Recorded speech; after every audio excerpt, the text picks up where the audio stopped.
You are making your life unnecessarily hard. You can have a business and also have a soft life where you're working less and making more money. I'm using the Mother Theresa rule of nurturing, helping, providing value. That gut feeling that tells you to do something, that something is wrong, to walk away. When you actually think about what goes into starting a business, hard work, sleepless nights, making sacrifices with the potential of failure, as someone in their soft life era like myself who wants peace, not problems, it can be off-putting. And that's why I want to share tips on how to build your dream business whilst remaining in your feminine energy, because it's not rocket science. But if you miss any of these steps, you still find yourself working hard, being burnt out with nothing to show for it. So if you want to make soft life money in your business where you're working less and making more money, this is the video for you. Also, I have a free workbook about how to level up your finances, and it goes into more detail about how to increase your income with ease.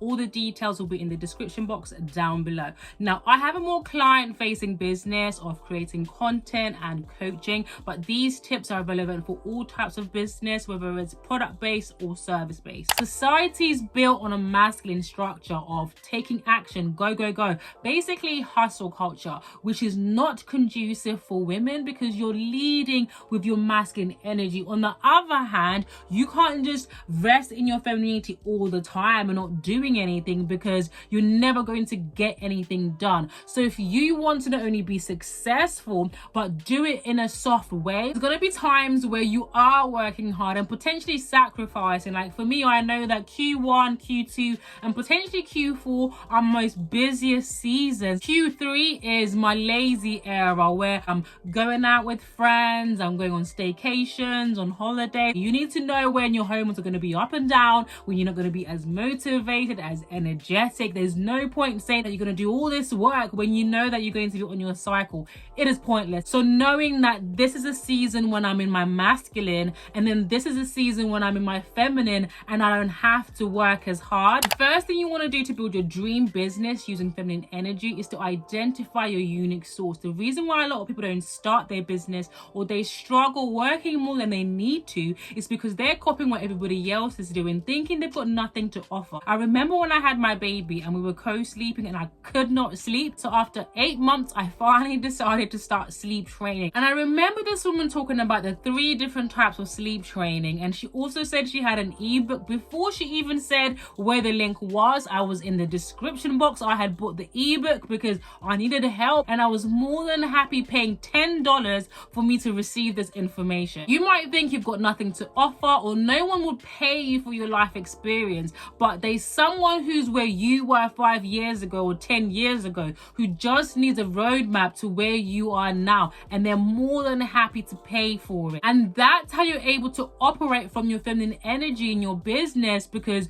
you're doing it from ease. It's purpose-led. You're not forcing something. You're not doing something that's foreign to you or trying to do what everybody else is doing. Next thing you want to do to build your dream business using feminine energy is something that I like to call the Mother Theresa rule. When I have coaching sessions, I make sure that I provide so much value so people leave with more information, with more knowledge, with more confidence, inspiration and motivation. I'm using the Mother Theresa rule of nurturing, helping, providing value and going above and beyond. Business is a transaction where you provide value and somebody pays you for it. When you're building a business, you need to tap into your nurturing side. Instead of thinking about what you can gain from this business, all the money that you can make, think about the value that you can provide to somebody. Think about a problem that you can solve for somebody. And that's how you're able to not only be successful, but also remain in your feminine. The next thing you want to do is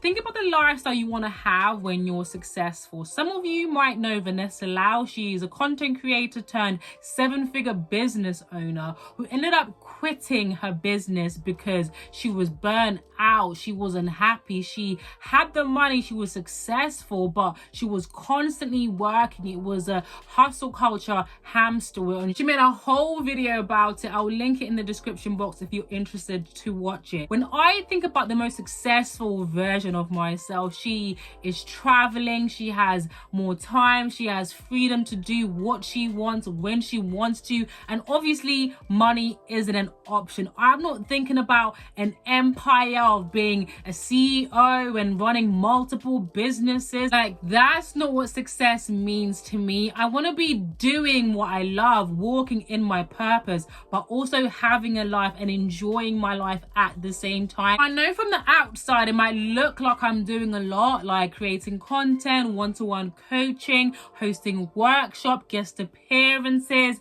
networking, but I take one day to create YouTube videos for the month, another day to create short form content, which I then repurpose across all my social media, one day to do my admin, one day in a week for my coaching sessions, and one day in a month where I host my workshops. I'm not overworking, I'm not overwhelmed, which means I'm actually enjoying the process of creating videos, of speaking with my clients, and it also leaves me room for networking and guest appearances, and it leaves me more than enough time to do all the things that I want to do. Because I incorporated my lifestyle when I was building my business, I knew that I didn't want to have the toxic hamster wheel culture that I had when I was working previously. I knew that I wanted to have a soft life every single day. The decisions that I use for the type of business that I have, for the strategies that I use, embody the lifestyle that I want. The next thing that you want to do to build your dream business using feminine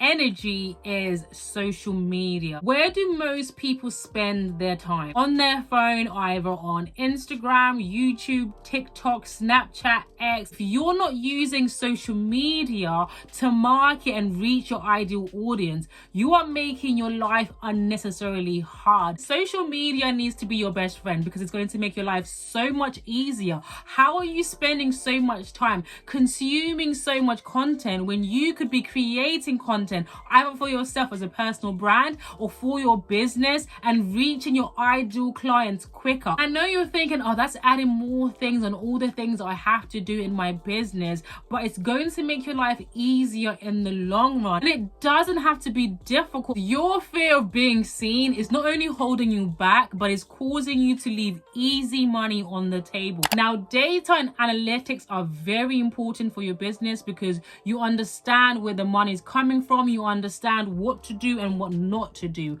At the same time, as women, we cannot ignore our feminine power of our intuition. That gut feeling that tells you to do something, that tells you that something is wrong, that tells you to walk away from something, that should not be taken lightly. There might be a time where a video that I have pre-recorded, it just doesn't feel right for me to upload it and I have to do a whole new video. I listen to my intuition because that is my feminine power. It's that bell that's ringing in my head telling me that something is wrong, telling me I need to dig deeper, or telling me that I need to walk away from something. At the same time, I'm a very analytical person, and especially for business and YouTube, you do need to be data driven and analytical. So again, just combining the two and making sure you're also leading with your intuition. The next thing that you want to do is to not walk yourself off the edge. When people think about their dream business, they're already at the finish line, they're already successful, they have the money, they have the time, which might make you want to rush the process of you being successful. I did a video a few weeks ago of me starting over in my 30s, of when I peaked too early in my 20s and had the successful job and career, but I was not able to sustain it. I know it can be tempting when you start your business to have that overnight success or to have that virality, and I have to remind myself every single time where I feel like I'm not where I need to be, where I feel like my business isn't performing as well as I would like. I remember how I peaked too early in my 20s and how I burned. So sometimes slow and steady wins the race. There's a reason why childhood stars struggle in their adult life or end up having substance misuse issues. There's a reason why people who have cosmetic surgeries or extreme diets end up going back to have surgery or end up having to do another extreme diet, because they cannot sustain that weight loss because they chose the easy way out. And I know we're talking about a soft life and doing things with ease, but going the long way doesn't mean that it's the hard way. It just means that it's the more sustainable way, where you get to keep and maintain your success for a very, very long time. I hope this video has shown you that you can have a business and also have a soft life. If you have any other questions, feel free to ask them in the comment section and I'll be more than happy to answer them for you. Like this video, subscribe to the channel and hit the notification bell so you're notified every single time I upload a video. I will see you in an upcoming video. Mwah. Bye lovelies.